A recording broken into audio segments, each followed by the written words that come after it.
Memorial Day ushers in the traditional start to the outdoor swimming season. And that's when one Omaha family hopes to take a dip for the first time in their new pool. It's a 2-year project, and it's been filled with delays that led to a lawsuit seeking a refund from a pool contractor. Mike McKnight dives into the dispute in tonight's 6 on Your Side investigation.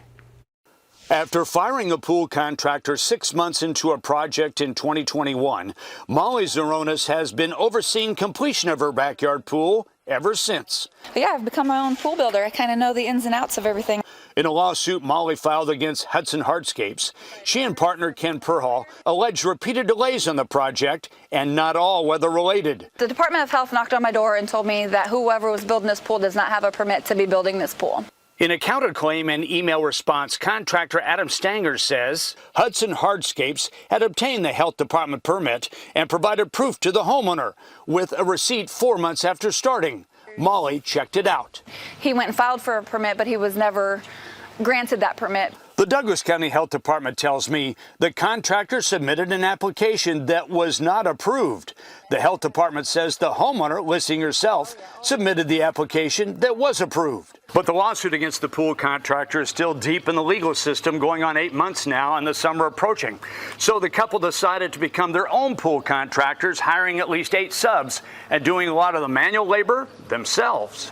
The homeowner's lawsuit alleges they paid Hudson Hardscapes $86,000 in late April 2021. In the end, I've pretty much bought 2 pools. The homeowners allege the contractor dug the hole and framed for the pool, but a city report shows a failed outdoor plumbing inspection. Plumbing inspector instantly looked at the setup and then said this won't even pass compression, and instantly shut it down. I was surprised he shut it down right on the spot.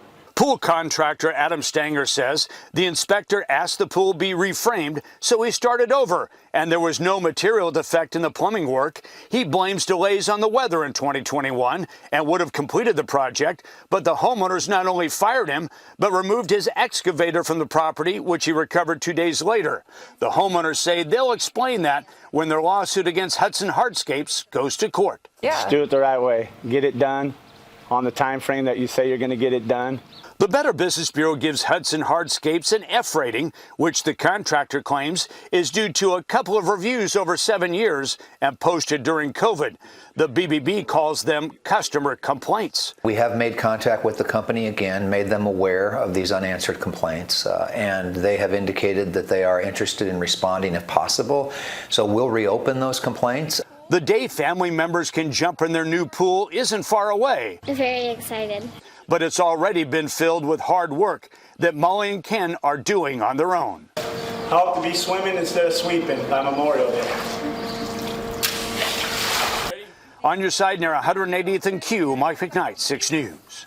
Now, here are requirements Douglas County Health expects on pool projects. Inspectors review construction plans before a permit is issued. Plans must also be sent to the city for a permit and get plumbing approved. And the health department wants the pool to be at least 4 feet from the neighbor's property line.